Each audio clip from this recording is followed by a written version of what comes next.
Buenas damas y caballeros y sean bienvenidos a otra edición de las entrevistas de Picantres, este nuevo segmento que estuvimos estrenando ya hace poquito, pero no vamos a rendirnos todavía. Y ahora lo prometido es deuda, porque la cosa de verdad es que se puso picante. ¿Cómo puedo describir esta situación ahora mismo? Yo creo que lo voy a hacer lo más simple posible. Estoy en un compromiso gigante. Esto es terrible para mí, pero le vamos a dar para adelante porque toca hoy hacerle una entrevista a una figura. Y figura lo pongo en mayúscula y subrayado también, porque es un montón el recorrido que tiene, es un montón la experiencia que nos puede abordar y es demasiado lo que tiene para decir. Así que quiero darle pie a mi compañera, quien es conductora, periodista, musicóloga también y gurú de la vida, si querés, porque un consejo y una anécdota nunca le van a faltar. Conmigo se encuentra nada más y nada menos que Ayelen Lisiac. Buenas. Bienvenida. Buenas, estoy intentando, se me acalambraron los cachetes porque me estuve conteniendo la risa cuando dijiste lo del largo recorrido. Fue como que digo, va a empezar así la entrevista. ¿Te da miedo? Me da un poquito, bastante de miedo, pero Estamos en una buena posición. Gracias por la presentación. No sé si soy todo eso, pero en algún momento de la vida lo ejercí. Entonces, creo que con eso basta y cuenta. Perfecto. Me encanta que arranquemos así con un poquito de honestidad. Así. Y lo mío es la honestidad bruta, por lo general. Me han contado. Me han contado. No es que haya sido parte de... No, decime quién fue el pajarito que vamos a... Ahí va, después te lo cuento. Detrás de cámara te cuento. Pero buena gente, por las dudas acá todo de Siempre, siempre. Tocaba también hacer este tipo de entrevistas porque ya lo habíamos anticipado con anterioridad. Hemos hecho un montón de cosas, pero conocernos, el tete-a-tete, nos faltaba. Así que, como oportunidad, nos encontramos en la perfecta situación para darle inicio a este maravilloso momento que tenemos de entrevista con ella, que me acompaña hoy. Así que, ¿por dónde quieres arrancar? Hay todo un tema acá y yo tengo dos pautas muy grandes. No son pautas en realidad, son... Ojalá pautas. Dejo contacto acá abajo. Un eje principal, que creo que es el que arranca todo acá, me parece que está bueno arrancar por el lado del periodismo. La carrera que también un poco te hace y un poco te deshace. Sí. Horrible. Están todos, sí, me encanta. Horrible, gente. La verdad no se dediquen a esto. Yo creo que, perdón, yo creo que hay una anécdota que sintetiza un poco también el origen del periodismo para vos, que por ahí nosotros conocemos más ahí de entre copas, pero quiero que se la cuentes a la gente. ¿Cómo fue esa primera experiencia en la que te llevaron a vos a la radio a conocer? Yo estaba pensando cuál de todas, digo, ¿cuándo fui por primera vez a la radio? Una cosa, cuando me consagré, entre comillas, periodista. La primera. Es otra. La primera, mis padres tenían allá por el 2001 un bar en el cual se armaba un centro cultural y no había mejor cosa para mí que había un escenario muy precario con los cajones de cerveza en un tablón armado con guitarra, micrófono, batería para que el que pase y tenga una banda toque. ¿Y yo qué hacía? La nena insoportable desde toda la vida agarraba y decía, papá, ¿puedo probar los micrófonos?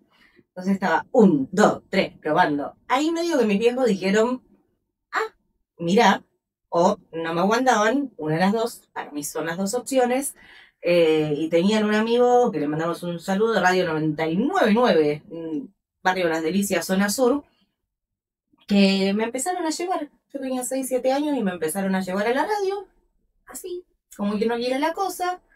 Y yo metiche, siempre. Hablaba al aire hasta que un día el dueño de la radio me dice, bueno, ¿querés leer el tandeo publicitario en vivo?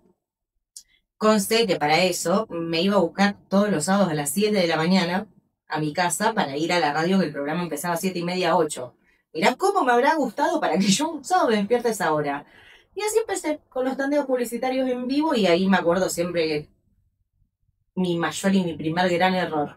Desde ahí dije, voy a ser perfeccionista el resto de mi vida. ¿Cuál fue? Porque el tandeo, viste, se leía en vivo y no es como ahora que se grababa ni nada. De hecho, chicos, en cassette todavía estaba el tema de la radio. Y había era una carnicería que decía frías y tenía, la fotocopia estaba bastante mal y había como, yo no sabía si era un punto lo que tenía ahí o era un error de impresión. Entonces yo dije, ay, es un punto y está abreviado, es Farías. Entonces, claro, imagínate, tiré mal el chivo, dije Farías 22-24 y me dijeron al aire, no, es Frías. Qué papelón. Dije, nunca más en la vida me equivoco. Después me equivoqué muchas veces. Y de ahí fue como que fui mutando y queriendo, y en 6º grado tuve el primer programa de radio. Esa no es la primera formalización, digamos. Esa es como ya tu formación académica. No, el primer programa de radio que tuve también fue ahí con unos compañeros, que era ponernos a hablar. Teníamos un programa que se llamaba Algo Habrán Hecho, antes de que Pergolini tire el Algo Habrán Hecho por la Historia Argentina. Pergolini, Colmi. Y hablábamos, nos pescábamos, estaban los paros docentes y todas esas cosas en el momento, y éramos 3 pibitos de 12 años debatiendo sobre la vida y la realidad. Y nos llamaban por teléfono a las puteadas todo el mundo, porque era, ¿cómo están diciendo esto? Y poneme al aire que nos reputeo. Y del otro lado explicando y diciendo, no, pero son pibes de 12 años. No, ¿qué van a ser pibes de 12 años? ¿Por qué tan mal? ¿Qué les decían? No, vos imaginate, si yo a esta altura de la vida tengo un pensamiento crítico, a los 12 años no me importaba mucho nada. Yo hablaba y capaz que no tenía conocimiento, pero no tanto. Entonces, pibes de 12 años debatiendo sobre los paros docentes, uno que era hijo de docente, yo que por ahí estaba de una escuela más de no, tiene que haber clases. Entonces armaban unos debates. ¿Esto era dentro de la currícula académica o ya era por fuera? No, esto por fuera. Lo académico empezó mucho más de grande. Sí. Como a los 20 y pico, que de hecho yo empecé a estudiar locución con el señor Roberto Lara, uno de los fundadores de Canal 3 y todas las cuestiones de acá de Rosario, uno de los... Y me peleé con el viejo, te mandamos un beso, sigue vivo, porque en un momento te hacen, viste, la prueba, la típica de que te llevan la primera vez a una radio con compañeros y te dicen, bueno, tenés tal entrevista que hacer, y es como que para que todos aprendan y sepan del aire. Y obviamente, yo llegué, me dieron un papel, lo leí y la llevé. La llevé y tenía como mis compañeros y le iba diciendo por abajo, che, vos podés meter esta pregunta ahora, vos. Los asesoré antes del aire. Y vino Roberto Lara y me dice, vos estás equivocada. ¿Cómo que estás equivocada, señor? ¿Cómo vas a decir eso? Vos no sos locutora, vos sos periodista. Y yo le dije, no, yo no soy periodista. Y me dice, ejercés el rol de periodista. Me dice, lo hacés en la radio, porque yo ya tenía, creo, uno de los... No tenía uno de los programas. Recién había arrancado y fue como que me vio al aire y dijo, no, vos no te equivoqué porque vos sos periodista. Y yo nunca había querido ser periodista. Y así. Y él te llevó para ese lado. Sí. ¿Y en qué momento entra? Porque si empezaste con locución, después te arrastraron básicamente al periodismo. Y después, producción. ¿Cómo cómo saltaste de un lado a otro y terminamos acá? ¿Digo la verdad o miento? ¿Viste cuando uno piensa que no hay nadie mejor que uno para hacer las cosas y le cuesta mucho delegar? Sí. Es así. Es así. Es así. Resumiendo, en muy resumidas cuentas, yo empecé hace unos 10 años a conducir y a producir un programa de rock junto con mi señor padre. Le mandamos un besito, que Dios lo tenga en la gloria. Porque justamente con esto de los centros culturales, de las bandas y las cuestiones, mi papá tenía muchos contactos que siempre lo llamaban por H o por B para decirle, che, ¿puedes difundir tal fecha? Y llegó un momento en el cual yo estaba bastante mal personalmente porque había tenido una separación horrible. Pero gracias a Dios que me separé. Había tenido una separación horrible, estaba bastante mal, había pasado muchas cosas. Y mi padre fue como que se le prendió la luz una vez en su vida y dijo, escúchame, yo tengo la agenda, vos tenés el talento, por decirlo de alguna manera, unamos fuerzas y hagamos un programa. Y de ahí nació Circo Mundo, que duró unos 8 años aproximadamente, un programa enteramente de rock, que tuvo sus matices. Ya estábamos con la producción de Circo Mundo, es como que al principio producía un toque mi viejo Y con el tiempo fui viendo todo lo que no me gustaba que hacía mal él. Claro. Era como, ok, bueno, pará, está bien. Yo no puedo llegar al aire, de hecho nos ha pasado que en el primer ciclo, bueno, hacíamos 1 hora y media de programa y en un día, en un programa 1 hora y media, metí 11 entrevistas. De las cuales, de las 11, yo 4 no sabía quiénes eran. Es una locura. No sabía quiénes eran de repente, me olvidé que había que llamar a tal, y de casualidad tener la gacetilla. Entonces, no, ¿sabes qué? Esto no me vuelve a pasar nunca en la vida. A partir de ahora las entrevistas las pacto yo, les pongo el horario, le hago... Y de ahí también mutó a que con Circo Mundo quedó chico, de alguna manera. Porque en la primera temporada por ahí hacíamos alguna entrevista a banda, a gente del teatro, obras, pero la idea era que Circo Mundo sea enteramente musical. Si era rock, mejor, siempre tuvo sus matices, pero que sea un programa musical. Y llegaba el momento en que empezaban a llamar y, che, tengo una obra de teatro, che, viene tal de Rosario. Y era como, bueno, ¿qué hacemos? Y ahí nació esa te la debo. Toda esta parte, esta evolución que vos fuiste llevando, desde la parte de la organización, la producción, pero la agenda, ¿siempre fue parte esto de lo que tu viejo estaba aportando ahí? Fue mutando. ¿Cómo llega eso? Fue mutando mucho con el tiempo y fue muy difícil porque en un principio, yo siempre lo cargaba, que se dieron vuelta los roles al final, porque yo era la hija de... Yo empecé acá, aparte, contexto, yo era una pibita de 20 años que empezaba un programa de rock en Rosario, en la cuna del rock, siendo una pendeja de mierda irreverente.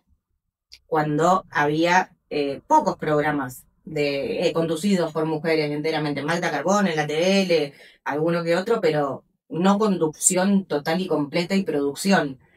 Entonces, obvio, tuve quien me quiso y me quisieron y me odiaron en la misma, con la misma intensidad. Me olvidé la pregunta igual.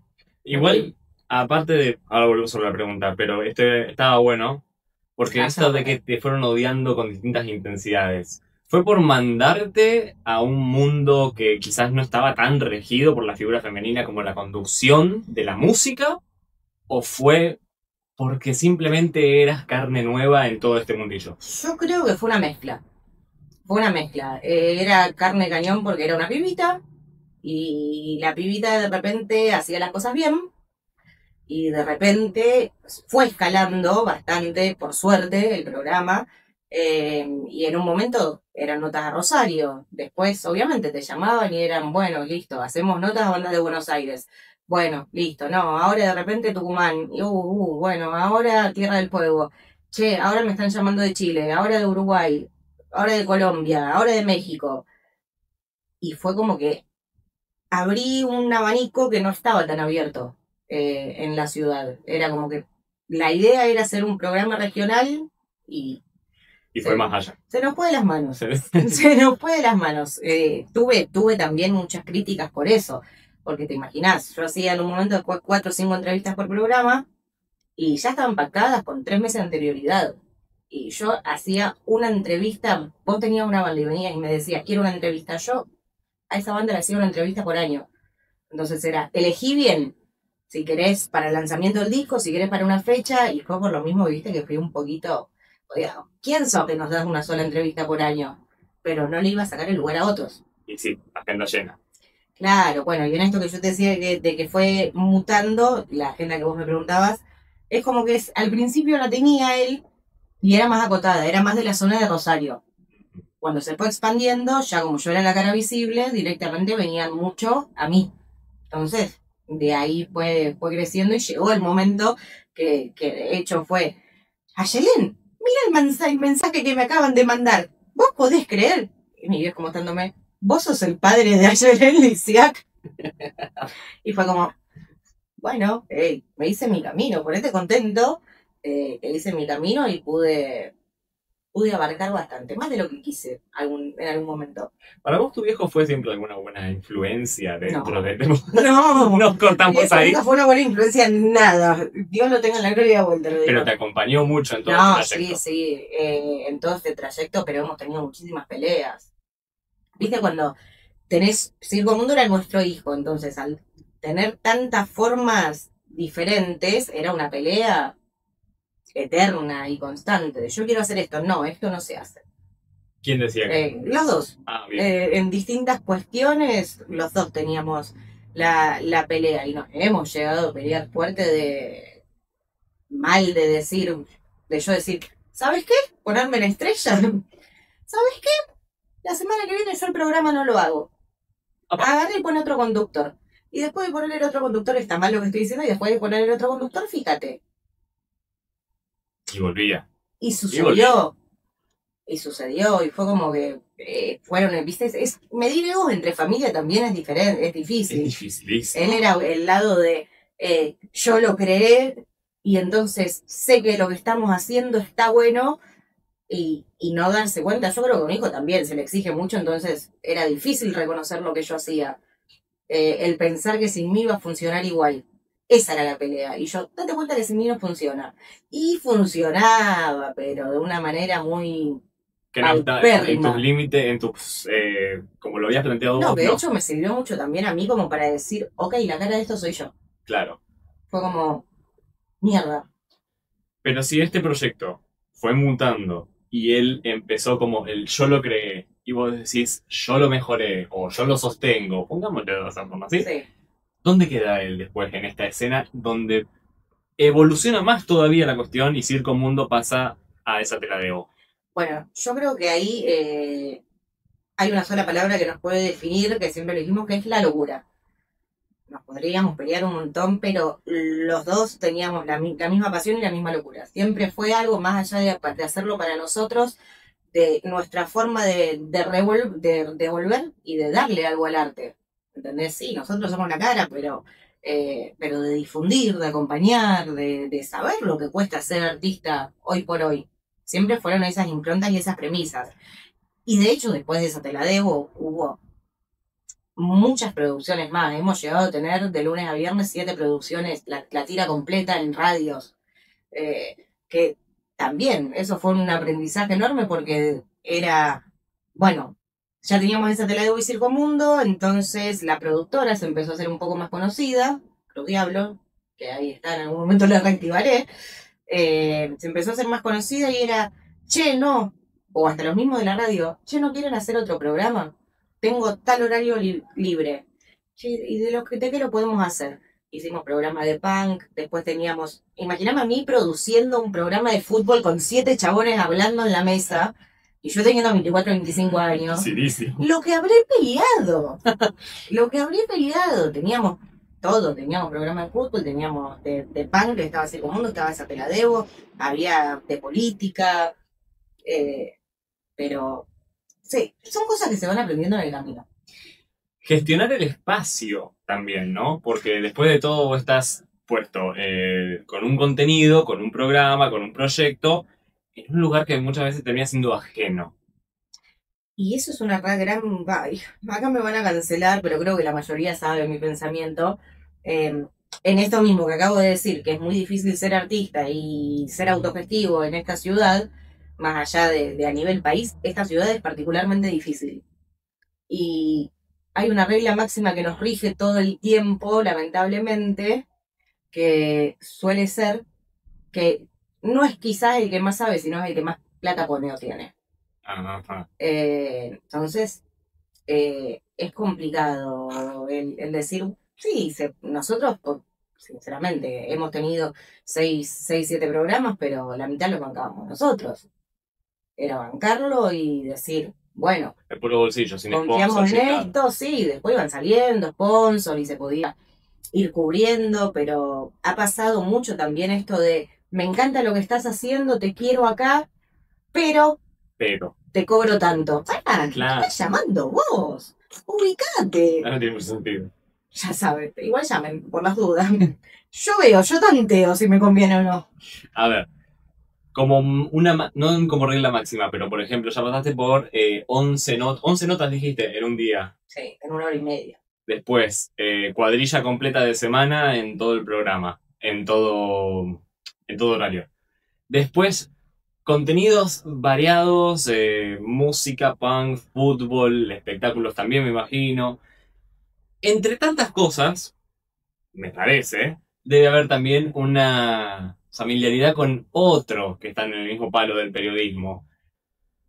Pero cuesta a veces hacerse notar, cuesta a veces crecer y cuesta que te vean crecer también.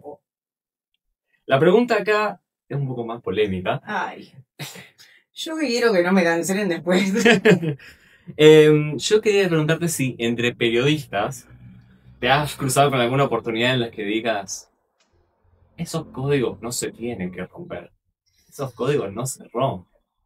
Sí, sí, totalmente. Yo soy polémica de por sí y soy una persona lamentablemente de demasiados códigos. Creo que tengo más códigos de los que la gente puede soportar. Ujú. Y soy bastante estricta, aunque no parezca, soy muy estricta con esas cosas. Y sí, me ha pasado con gente que estaba trabajando, me ha pasado con radios en particular, me ha pasado con colegas de no compartir y de tener que yo, por ejemplo, salir al aire en mi programa a pedir perdón por todo lo que habían dicho en el programa anterior y discutir y decir, loco, vos no podés estar dejando que digan estas cosas al aire en una radio de renombre. Y después ser yo la cara que se iba a comer las puteadas y arrancar y decir, no, pará, loco, nosotros no estamos de acuerdo con todo el discurso de odio que acaban de dar hace 5 minutos. ¿Cómo hago yo también para arrancar un programa después de que me dijeron todo esto? Te veo en el pasillo y te quiero abrazar, no. Te quiero decir de todo menos lindo. Claro, el discurso de hoy, por ejemplo, es uno de los ejemplos de un código que no se rompe según Ayelen. Un código que no se rompe según HLM. Yo creo que todos los códigos han sido rotos ya, así que no. Igual, No. hay también una relación en la que vos te pones con la gente con la que trabajas en la pausa, hablar, charlar, tomar algo, todo bien. En el aire, las cosas se hacen así. En el aire, sí, no. En el aire soy. Cualquier persona que trabajó conmigo como productora me odia. No me odia, pero siempre me dicen, es como que, uff, me tienen cierto respeto. Pero al mismo tiempo creo que se han divertido mucho conmigo porque siempre se lo pasaron bastante por el culo a lo que yo decía, entonces se lo toman con como, ay, lo que te hacíamos renegar y yo. "Ujú". Me acuerdo. Sí, Sí. me acuerdo, pero no sé si existen. El único código inquebrantable para mí dentro de los colegas eh, es que no hay que olvidarse de quien se acordó de vos. Ah, mira. Y Está bien. pasa mucho. Y pasa mucho. Y yo te puedo llamar una vez, dos, 10, 20, 15, 20, pero la 25, si yo veo que ya hiciste lo mismo. Han pasado muchas cosas polémicas de ver, ay, no me llama nadie, y después llamar y, claro, con razón no te llama nadie. Pero bueno, de los errores se aprende. Sabemos. El código es ese, no olvidarse quién estuvo. Venga. O yo me manejo así en la vida por lo menos. No, me parece correcto. Si fuese algo que vos pudieses elegir más por el lado de producción o quizás periodismo, ¿a qué apuntarías más? Pero ya las viviste todas igualmente. Me gusta mucho producir. Me gusta mucho. Si vos me decís como cosa para vivir y me dicen tenés que estar un día en un canal de tele o de radio de 8 de la mañana a 12 de la noche, voy. Me gusta mucho producir y hice producción de AM, de FM, de radio, de TV, de stream, de todo. Pero tengo mi cosita con la radio igual también. Es como que no sé, no puedo elegir una de las dos. O sea, si aparte yo hago todo junto, ¿me entendés? Si puedo producir y conducir el Circo Mundo al mismo tiempo, y bueno, ¿Y por qué no? lo hago una vez más. No hay problema, pero la producción me gusta mucho. Yo te quiero hacer una pregunta con respecto a toda esta parte. ¿Alguna vez vos usaste una entrevista como excusa para conocer a alguien que admirabas? Jamás. Jamás. De hecho, voy a confesar algo. A ver, no, las entrevistas iban cayendo. ¿Pude hablar con gente que admiro mucho? Sí, me di esos gustos, tuve esos permitidos, pero también estaba mucho esta pelea de que yo no soy una persona muy sociable. Entonces ya cuando hacen los eventos, por ejemplo, de prensa, que somos 15, 20 para hacer una entrevista a la misma persona o de casualidad, es como que intentaba faltar. O sea, que a las ruedas de prensa que he ido, iba claramente porque me gustaba la persona o admiraba, ergo, qué sé yo, Marta Minujín. Marta Minujín era como, vos te pensás que no voy a ir a tener a Marta Minujín enfrente, voy a ir. Y estaban todos como, ¿viniste? ¿Apareciste? Obvio. Uy, qué complicado que se puso esto. Vos pusiste a Marta Minujín como ejemplo y yo ya tengo también la anécdota que me parece que iba un poco de la mano con esto de no hay códigos. Esa pregunta que vos... que yo le pegue a todo el mundo y yo después quiero vivir de esto. Vas a vivir de esto tranquilamente, pero esa pregunta que vos hiciste que de repente levantaron en otros lados sin hacer crédito. Claro, esa fue una cuestión. Para quienes no lo saben, también en la secundaria de arte, comunicación y diseño, así que mi mente, mi 50% del cerebro está entrenado entre movimientos pictóricos y estas cuestiones. Y obvio, a Marta Minujín allá arriba. Justamente, sí, el día de que tocó la nota, yo toda nerviosa encima pensando, ¿qué le puedo preguntar? Tiene que ser una pregunta distinta, no lo que le vayan a hacer todo el mundo. Le metí la pregunta que quería meter, que era bastante buena, y hacía un paralelismo. Claro, me voy de ahí recontenta con que metí la pregunta, con que Marta me dijo, qué buena pregunta, y me encuentro después con que de 15 que estaban ahí, 13 habían levantado la pregunta que yo hice, los videos, pero la respuesta, y hasta mi voz muteada. Y era como, lo que contestó Marta Minujina, y yo, Sí. Después me anda contestando las historias. No seamos así. Pero bueno. Eso es un sin código también.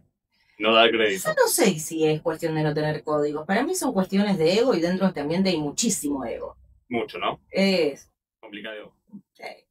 Pero yo lo digo yo misma como comunicadora. O sea, yo sé que en el momento en que me gusta que la gente me escuche o me vea y...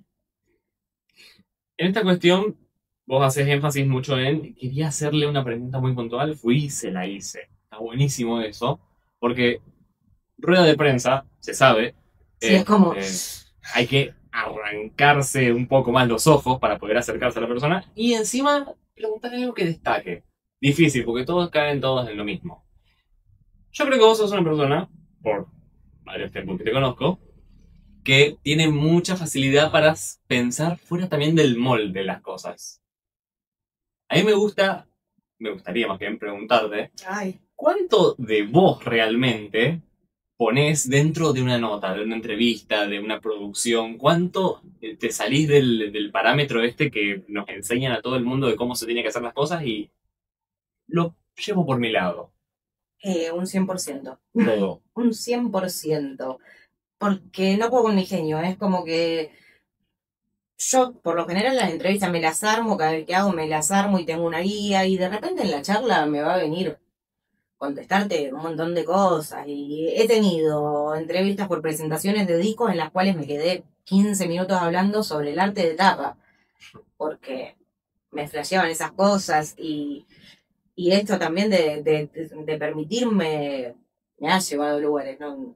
Muy anecdóticos, no sé, hablando con Dante Spinetta, le comparé la carrera de él con un pionono agridulce con Roquefort, porque le decía, le dije, la mezcla que vos haces de rhythm and blues, de hip hop, todo, es algo raro, es algo extraño, como un pionono con Roquefort, que uno no sabe qué se va a encontrar y de repente, che, la mezcla está buena.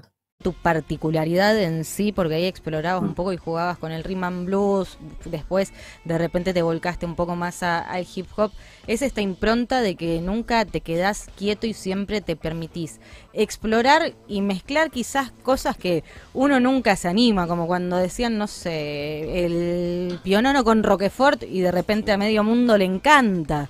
Entonces es lo que hizo, creo que seas... Sí, mi comparación fue la primera que se me vino a la mente. Si no era pizza con ananá, si no era pizza con ananá hasta ahora. Claro. Estaba pensando cuando dijiste eso, automáticamente me flasheé un pionono con Roquefort y lo traté de deleitar en el paladar y puede estar bueno. Obvio. Yo no niego que puede estar bueno. Obvio. No niego ni afirmo. Y si no me hubiese permitido, eso es lo que también creo que hace que me diferencie del otro lado. Porque después con Dante nos hemos podido ver en show de Rosario y todo, y era como... ¿Vos sos la del pionono con Roquefort? Sí, sabés que yo soy la del pionono con Roquefort. Me lo permito mucho, me permito mucho. No, no le tengo miedo al ridículo. Total, critican, me van a criticar igual. No. Si vas por el lado de la música, que siempre es un fuerte tuyo dentro de tu vida, tanto fuera de lo profesional como dentro de lo profesional, ¿cómo terminaste con esa pasión que está tan personal tuya? También se arranca desde casa estas cosas. Yo tengo una respuesta mucho más simple, que es que soy psicótica y para no escuchar las voces de mi cabeza todo el tiempo pongo música. Entonces no puedo vivir escuchando todo el tiempo lo mismo. Es como que, bueno, a ver, este disco ya me lo sé de memoria, ya si estoy escuchando este disco puedo pensar al mismo tiempo, así que no. No. Pero no, fui siempre de chica. Me crié, ya te dije, justamente en lugares donde siempre había música en vivo, o llegaban millones y millones, no, le llevaban muchos CDs a mi viejo para que traiga bandas a Rosario, los demos y lo que sea, entonces teníamos el equipo y era ponerse y escucharlos. De hecho, yo creo que mi única herencia es una cantidad de CDs, y eso que fui revoleando y regalando, porque teníamos muchos de cada uno, aclaro por las dudas.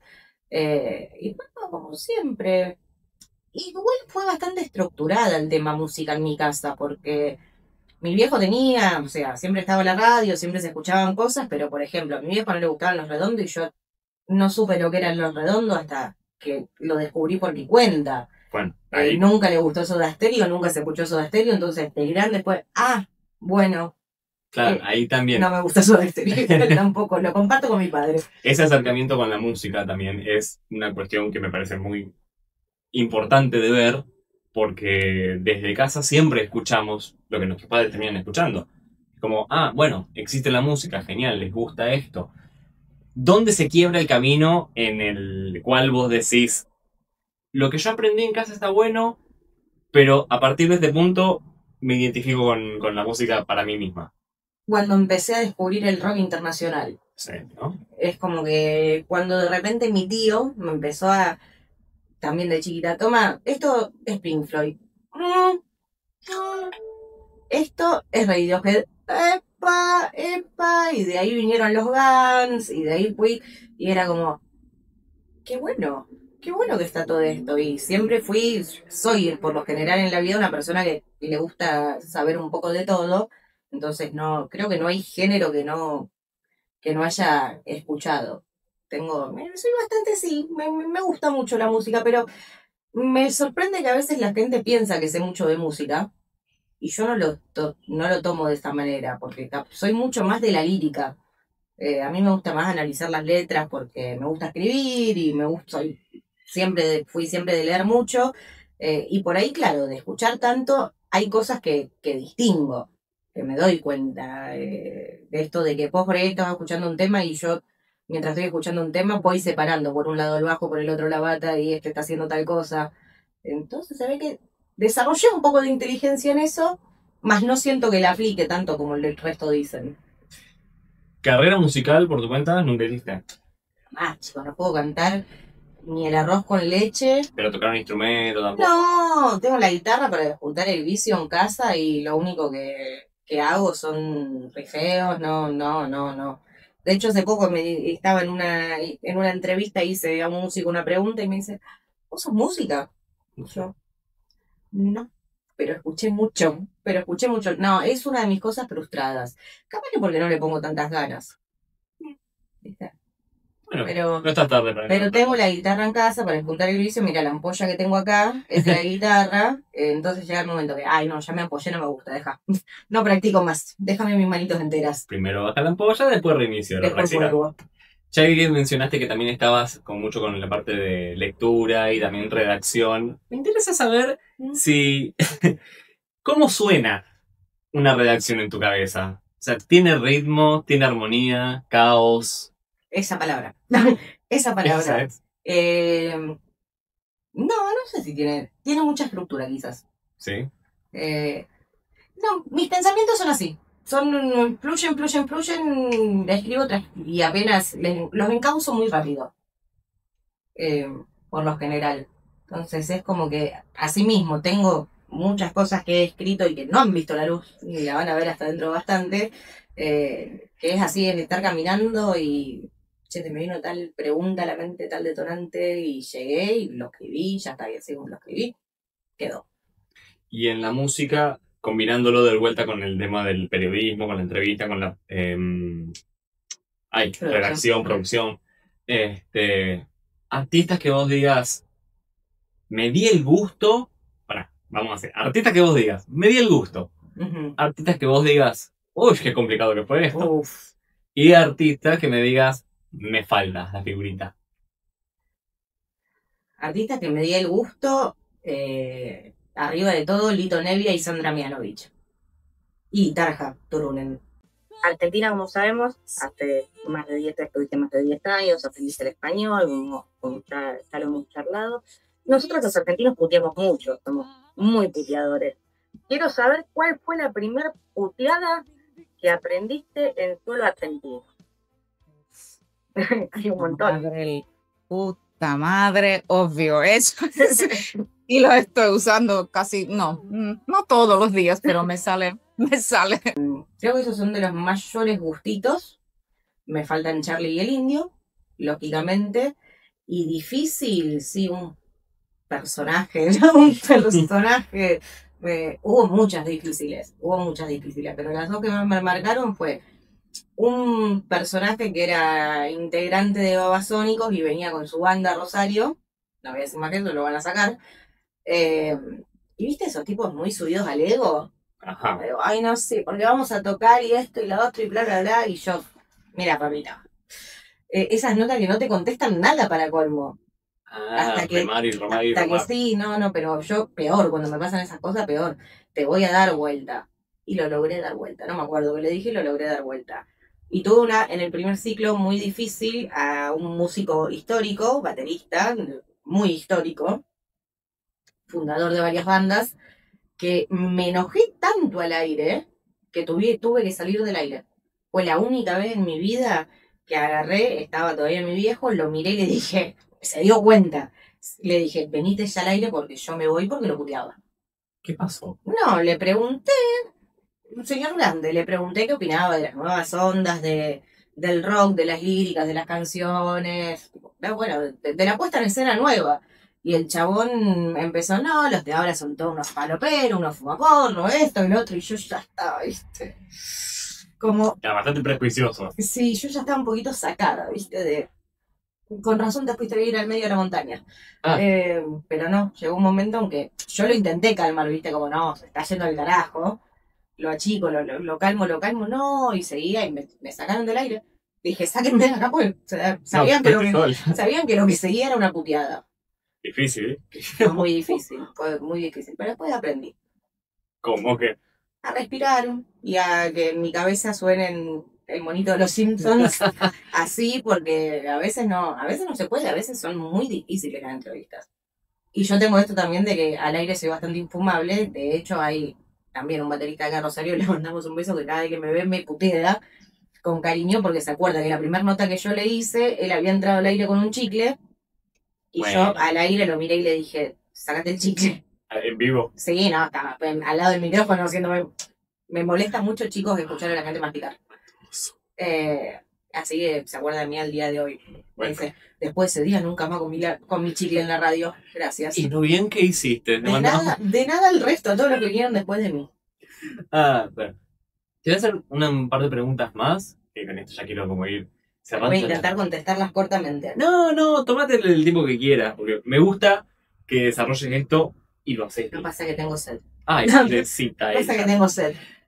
La primera pregunta es la siguiente. ¿Cómo vos trascendés de la figura, cómo lograste vos trascender de la figura del periodista a figura en sí?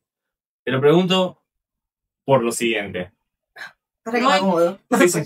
No hay persona que no te cruce en la calle y no te conozca. No hay persona que vos entres a un recital, ¿cierto? Un bar, o lo que fuese, y no sea vení, vamos a tomar algo. Vos podréis ir para trabajar o lo que fuese, pero terminás primero teniendo el backstage 15, 20 minutos, media hora, la gente se atrasa, no le importa porque están con Ayelén. ¿Cómo lograste trascender? de la figura del periodista a ser figura vos mismas? Yo creo que primero vengo yo y después la periodista. Como que toda la vida fui bastante histriónica y amiguera. Aparte, bueno, yo tengo una cara de culo bastante prominente, entonces la gente no suele acercarse a mí. Es como que primero, viste, al principio yo tengo que tantear el lugar, ver dónde estoy y todo, y después del toque yo hago sociales. Y me engancho y hablo, y soy bastante dada. Entonces creo que primero vengo yo. Después la música me abrió muchas puertas y me hizo más conocida en ciertos ambientes. Pero yo creo que si salgo a la calle, no sé, si voy a un boliche que no voy hace 2000 años, me voy a cruzar primero gente que se acuerde de mí por mí antes que por el programa. Sí me ha pasado también igual muchas veces esto de darme vuelta en un lugar y... ¿Vos sos? No. No soy. Que también es pesado, ¿viste? Porque yo que no soy nadie, no me quiero imaginar a la gente que es famosa, de repente ir a un lugar, decir, bueno, tengo una noche de descanso, me quiero reventar la cabeza y no puedo, porque está la gente que después me ve así, derechita, vienen, te saludan de todos lados y uno tiene que mantener cierta imagen. Después aprendí que nadie cuida su imagen tanto como uno, entonces fue como, a veces fue un garrón.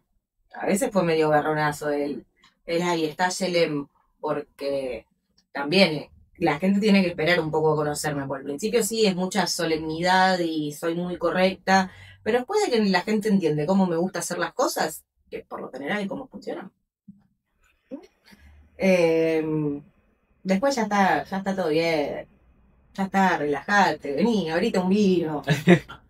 Qué lindo eso. Ya, me gusta mucho esa... No sé si decirle solemnidad, pero bueno, tenés ahí las puertas abiertas para casi todos los lugares a donde vos querés ir. Eso es una realidad también, hay que decirlo. Si lo decís vos, Yo lo digo porque lo he visto. bueno, lo dejamos por eso. Ahí está. La última pregunta que te voy a hacer, y esta quiero que la pienses bien, ¿sí? Quiero que la pienses, tomate el tiempo que necesites, pero desarrollamelo bonito, porque es la siguiente.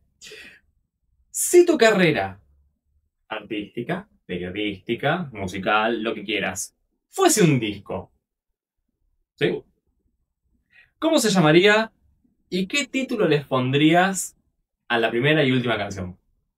Me hiciste acordar como cuando le estaba haciendo una nota, creo que a Juana Molina, una vez le dije la palabra tu carrera musical y me dijo, no es una carrera, no estoy corriendo. ¡Ah! Hablame de remar la nota. La queremos. El nombre de mi disco y cuántos tracks tiene que tener, un EP cortito, 3. Sí, digámosle 3. Un EP. Si querés decirme 2, no pasa nada. Pasa que hay un disco que se llama, creo que algo del caos infernal, pero no. Y me viene con la mezcla de la renga del viento que todo empuja. No sé, no lo pensé, la verdad. Por lo pronto le vamos a poner AML666. Se quede ahí, porque o sea, mis iniciales, gente, y mi nombre, mi segundo nombre y mi apellido son 666. Dato no menor, es muy bueno ese detalle. Viste, la hija de la bestia, definitivamente. Tracks. Así empezó todo. ¿Me gusta? Vamos a pensar. Así empezó todo. El camino es lo de menos, lo importante es llegar. Viene bien, viene bien. Y la tercera, directamente, ¿cómo se dice a lo que se le pone a la tumba, a la lápida? El epitafio. Eso. Y la tercera, epitafios. Buenísimo. Es más, el disco creo que se debería llamar Epitafios. Y ahí vamos, Epitafio 1. Ay, bueno. Próximamente solo en cines. Ah, era un disco. Patente pendiente. Eso. Ya me han choreado, tacada, mira. Por no patentar, ya estoy. Por eso no soy millonaria, gente. Carlín, dame amerito. Muchas gracias. Quiero agradecerte un montón por haber sido parte de este experimento social. Totalmente. ¿Lo disfrutaste? ¿Te gustó? Me gustó. ¿Faltó algo que quieras decir? No, solamente que la gente vaya a seguirme a mis redes sociales. ¿Te se gustó? Que son una sola, básicamente. Ayelisiac, si descubren cómo escribir mi apellido, me siguen. Si no lo descubren, me escriben. por acá. Me escriben por Pican 3. Es re difícil. Cada vez, ¿por qué le puse el nombre? ¿Por qué le puse mi apellido? Cada vez que me hicieron encarar y me decís todo, igual me re sirve. También, si adivinás cómo se escribe mi apellido, me vas a seguir. Si no adivinás, lo siento mucho. Lola. ¿Nombre artístico nunca se te ocurrió tener? No, ya tengo el apodo y Perfecto. estamos. Lo dejamos ahí entonces. Ahí está. Gracias a vos, Che. Nada. El Che. El Para Che. Argentina y Rosarina. Porque estamos así descontracturados. Y gracias también a todos ustedes por estar del otro lado. Recuerden que este es el segmento de PK1 Pican 3 relacionado con entrevistas. Hoy nos conocimos con Ayelen Lisiak. O mejor dicho, la conocieron un poco mejor ustedes. No se olviden de darle like y comenten este video. Si no están suscritos, suscríbanse. Y nos vemos en la siguiente edición. Adiós. Bye bye. Yorwa. Es que por favor, por más que esté Spotify y todo, no me pongan los discos en aleatorio, porque justamente siempre se piensa también en la cohesión y el orden, y uno dice, no me gusta tanto el disco, y si lo pusiste en aleatorio, papá, por favor, escúchamelo bien, como si para algo pensado.